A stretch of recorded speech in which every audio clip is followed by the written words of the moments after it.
मैं एम नफीस रशीद, आप देख रहे हैं भारत न्यूज़ 247। दिल्ली की राजनीति में लगातार भूचाल पे भूचाल आया जा रहा है। अब मनीष सिसोदिया या सदन रंजन इस्तीफा दे दें या पहुंच जाए जेल। अब बात हो रही है मुख्यमंत्री अरविंद केजरीवाल के इस्तीफे की। आज एलजी हाउस में हमने देखा और आपको दिखा भी रहे हैं, और उस एलजी हाउस के बाद में यानी कि गृह मंत्री को भी ज्ञापन दिया गया डॉक्टर दुआ की ओर से, और मांग की गई है कि मुख्यमंत्री अरविंद केजरीवाल को इस्तीफा दें या उनको बर्खास्त किया जाए। सर, आप लोग एलजी हाउस पहुंचे, गृह मंत्रालय पहुंच गए, सुप्रीम कोर्ट भी पहुंच गए आप लोग, क्या मांग है आप लोगों की? देखिए, हम लोगों ने राष्ट्रीय महागठबंधन, जिसमें बहुत सारी पार्टी, बहुत सारी संस्थाएं हैं, उनका रिप्रेजेंटेशन हमने आज किया और गवर्नर को हमने ज्ञापन अभी दे करके आ रहे हैं। उसकी कॉपी हमारे हाथ में ही है, और वहाँ से हम लोग राष्ट्रपति भवन गए, वहाँ भी ज्ञापन दिया और यही मांग कर रहे हैं कि जिस तरह से 18 विभाग लेने वाले मंत्री अगर भ्रष्ट हो, और इनके अंदर और भी बहुत सारे लिस्ट बन गए हैं जो अभी तक हमें पता चल रहा है डिपार्टमेंट से, और पता भी कर रहे हैं हम लोग, तो इस हालत में हमने कहा कि भाई नैतिक आधार पर केजरीवाल साहब को खास करके उनको इस्तीफा दे देना चाहिए, और एक अपना दिखाएं छवि कि हमने जो कहा था वही किया, कि हमारे यहाँ भ्रष्टाचार नहीं चलेगा। लेकिन जब वो नहीं कर रहे हैं और उनको चोरों को साथ दे रहे हैं, तो हम लोगों ने गवर्नर और राष्ट्रपति और चीफ जस्टिस ऑफ इंडिया को ज्ञापन दिया है कि इस सरकार को बर्खास्त किया जाए और यहाँ पे राष्ट्रपति शासन लागू हो, और उसके बाद में जो है फिर स्वच्छ तरीके से जनता जिसको चाहती है उसको सरकार बनाने का मौका दे। सर, फिर भी जनता की चुनी हुई सरकार है, मुख्यमंत्री हैं और फुल बहुमत में सरकार आई। अगर मंत्रियों पर इल्जाम लगा है तो उन्होंने इस्तीफा दे तो दिया, आप मुख्यमंत्री को निकाह हटाने की बात कर रहे हैं? इनके ज्यादातर मंत्रियों पे सब पे दाग है, सभी पे केस बन गया है, और अभी देखिए कि आपको और भी आएंगे। तो जनता को इन लोगों ने धोखा दिया है। इन्होंने जो छवि दिखाया था, जिस आधार पे हम लोगों ने इन्हों वोट दे करके कहा कि ये हमारे लिए सुशासन लाएंगे, हमारे लिए लोकपाल लाएंगे, हमारे लिए सारे फायदे की काम करेंगे, इन्होंने ये काम नहीं किया। इन्होंने तो लूटना शुरू कर दिया। ये जो है दिखा रहे हैं कुछ और, कर रहे हैं कुछ और। तो बाकी हम अगर कहते हैं कि कांग्रेस चोर है, बीजेपी चोर है, तो आप भी चोर हो, तो फिर जनता जाए कहाँ? उसके हालत में ये सरकार बने रहना ठीक नहीं है, और फिर राष्ट्रपति शासन लागू होकर के फिर जनता के हाथ में दिया जाए कि जनता किसे चाहती है। ठीक, थोड़ा और भी बात कर लेते हैं। गुलाम साहब बने रहे मेरे साथ अभी। गुलाम साहब, आप लोग सब इकट्ठा होकर यानी कि ज्ञापन देकर मांग कर रहे हैं कि दिल्ली सरकार के मुख्यमंत्री उनको बर्खास्त किया जाए। सर, सवाल ये है कि केंद्र में जो बैठी सरकार है वो भी साफ भी तो नहीं कर रही है कि मंत्रियों पर जो इल्जाम है वो साफ है या नहीं है। एजेंसियां देख रही हैं और एविडेंस कलेक्ट करके एक एक करके आज भी गिरफ्तारी हुई है। एक जो इनके सहयोगी थे मनीष सिसोदिया के माफिया, आज भी गिरफ्तारी हुई है, और गिरफ्तारी का सिलसिला अभी रुकेगा नहीं, कंटिन्यू होगा। जितने तार जहां जहां जुड़े हैं होगा और होना चाहिए, ये हम लोगों का कहना है। आप एक तो शराब जैसे चीज को, जो समाज, इसको कोई भी समाज हो जो पीता है, उससे भी पूछेंगे तो कहेगा नहीं अच्छी चीज नहीं है। कई घरों में क्लेश इससे हो रहा है, पूरा मोहल्ला पीकर अपने पियक्कड़ से परेशान रहता है। ऐसी सूरत में शराब के लिए कुछ सख्त कानून बनाना चाहिए।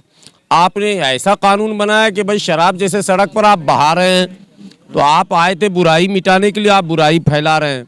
इन्होंने कहा कि भ्रष्टाचार को हम जड़ से नाश कर देंगे, चाहे पुलिस महकमा हो, डीटीसी महकमा हो, लाइसेंस महकमा हो, ट्रांसपोर्ट से जुड़े हुए जितने मामले हैं, ऑटो वाले से जाकर पूछ लीजिए, ट्रांसपोर्ट वाले से पूछ लीजिए, ग्रीन टैक्स के बारे में पूछ लीजिए, एंट्री के बारे में, हर जगह भ्रष्टाचार व्याप्त है। तो ऐसी सूरत में कोई विभाग ही इनका नहीं बचा है जिसमें भ्रष्टाचार नहीं है। ऐसी सूरत में आपने जो वादा किया था, जनता ने भरोसा किया था कि भाई हम भ्रष्टाचार मुक्त प्रशासन और आम लोगों के हित की बात करेंगे, मोहल्ला सभा बनाएंगे, और वो मोहल्ला सभा तय करेगी कि हमारे मोहल्ले में क्या होना चाहिए। और मोहल्ला सभा का जाकर हाल देख लीजिए कि वहाँ मोहल्ला सभा ये तय करता है कि शराब की दुकान यहाँ खुलना चाहिए। मंदिरों से 100 मीटर के दायरे में इन्होंने खुलवा दिया, मस्जिदों के 100 मीटर। आप तो याद होगा भोगल गए थे, बाज़ाब्ता पैमाइश हुई और मंदिर से 100 मीटर के अंदर आया था, तो कई जगह ये हरकत हुई। तो इतना ज़्यादा आपको शराब प्रिय हो गया कि जनता के हित को आप जो है अलग कर दिया आपने, ना धर्म देखा ना मजहब देखा। अच्छा, जब वोट का मामला आता तो धर्म का भी रोने लगते हैं, भाजपा के पिच पर भी जाकर खेलने लगते हैं। अभी वक्फ बोर्ड की स्थिति यह है कि 6-7 महीने से टूल डाउन चल रहा है। वक्फ बोर्ड का चेयरमैन जो है वो मीटिंग नहीं ले सकता, वक्फ बोर्ड में जा नहीं सकता, बात समझिए। और स्टाफ को तनख्वाह नहीं मिल रहा, 3-4 बार घेराव हुआ है, धरने पर कंटिन्यू वो बैठे हुए हैं। तो मतलब ये है कि आप उर्दू का मामला ये है, स्कूल में इन्होंने ढिंढोरा पीटा था ना सिसोदिया ने कि वर्ल्ड क्लास स्कूल हमारा है। आप जाकर देखिए, संस्कृत के शिक्षक, उर्दू के शिक्षक आपको नहीं मिलेंगे। कई जगह साइंस के टीचर नहीं है, साइंस के लैब नहीं है। ठीक है, 2-4 स्कूल आपने बना दिया, अब मॉडल बना के और सबको घिसेट के वहीं ला रहे हैं, ये वाला देख लो, ये वाला देख लो। अरे जाके दूसरी जगह भी तो देख लो। मैं वो बटला हाउस रहता हूँ, चलकर एनएफसी में जो स्कूल है, एनएफसी तो वीआईपी इलाका है, एनएफसी के स्कूल में जाइए, मैं उसका एसएमसी का वीसी हूँ, मैं दावे के साथ कह रहा हूँ, मेरे प्रिंसिपल से रोज तू मैं होता है इस बात को लेकर। मांग ये रहेगी कि मुख्यमंत्री अरविंद केजरीवाल को हटाया जाए। बिल्कुल, इससे तो बेहतरीन स्कूल बिहार में है, बिल्डिंग का मुकाबला करेंगे। मैं बिहार में कह रहा हूँ, जिसको आप लोग कहते हैं कि वहाँ माने विकास नहीं है, इस दिल्ली से अच्छी सड़क, दिल्ली से अच्छा स्कूल की इमारत बिहार में है। एक नहीं 100 में दिखा दूंगा। सड़कें इतनी खराब, आप चले जाओ किराड़ी, नागलोई, मंगोलपुरी, बवाना, क्या कहते हैं मुंडका, आप किराड़ी में 3 घंटे लगेंगे आपको अंदर घूमने में। तैयारी कर चुके हैं पूरी। थोड़ी और बात कर लेते हैं। आप लोग इनके ज्ञापन देने गए, आप तो एक्टिविस्ट हैं, आईटीआई एक्टिविस्ट, आपको क्या लगता है कि कितना घोटाला हुआ होगा? देखिए, वो कहते हैं खत का मजमू भाप जाते हैं लिफाफा देख के।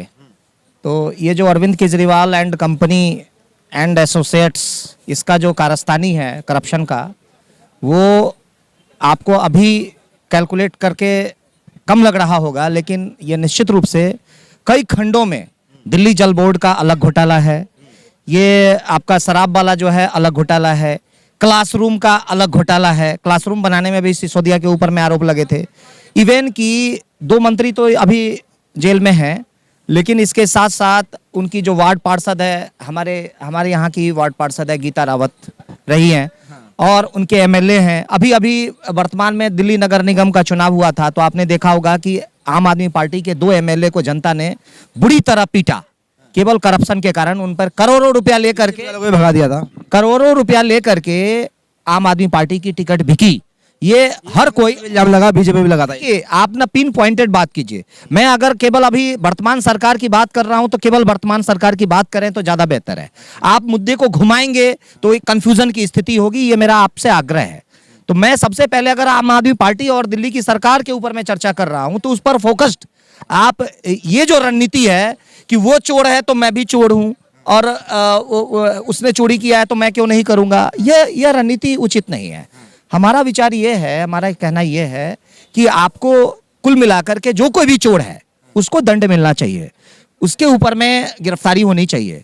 और सबसे बड़ी बात है कि मैं तमाम एजेंसियों से के संबंध में भी ये कहना चाहता हूं कि जनता को ये लगता है कि सीबीआई जांच हो रही है, सीआईडी जांच हो रही है, या एफआईआर दर्ज हो गई, इतना ही सफिशिएंट नहीं है। जो कोई भी घोटाला हुआ तो उससे रिकवरी भी होनी चाहिए। जनता रिकवरी चाहती है, जनता खाली एफआईआर नहीं चाहती, जनता खाली सीबीआई जांच नहीं चाहती। हम ये चाहते हैं कि जितने भी एलिगेशन लगे, जितने भी घोटाले हुए, चाहे वो दिल्ली सरकार के हो या केंद्र सरकार के हो, मेरा स्पष्ट रूप से मानना है करप्शन के संदर्भ में 0 टॉलरेंस नीति अपनाई जानी चाहिए। ठीक है। डॉक्टर साहब, एक बात और भी हवाई हो रही है, सुनने में ये आ रहा है कि एक समुदाय दिल्ली में ऐसा रहता था जो कच्ची शराब और चोरी से, ब्लैक से, जैसे कहा जाता है ना कि अद्धे पौवे बेचते थे, उन लोगों को बड़ा नुकसान हुआ था शराब के ठेके खुलने से, और उनका कारोबार खत्म हो गया था। तो कहीं ना कहीं उन लोगों ने भी बवाल काटा, और अरविंद केजरीवाल की इस मुहिम को, यानी कि जो नज़दीक ज़्यादा ठेके खोले गए थे तो उनसे नुकसान हो रहा था, तो उन लोगों ने भी बवाल काटा है। देखिए मीडिया साहब, हम आपसे कि वही वाली बात हुई कि मोदी साहब अडानी को सपोर्ट कर रहे हैं, बिजनेस करो, कुछ भी करो। तो बिजनेसमैन को फायदा करने के लिए आप शराब पिलाओगे, घर तोड़ोगे, हमारी बहू बेटियों को मार खिलवाओगे घर के अंदर, तो ये तो ठीक नहीं है। शराब, दिल्ली के अंदर एक राजधानी है दिल्ली भारत सरकार का, यहाँ पे शराब पे बंदी होनी चाहिए।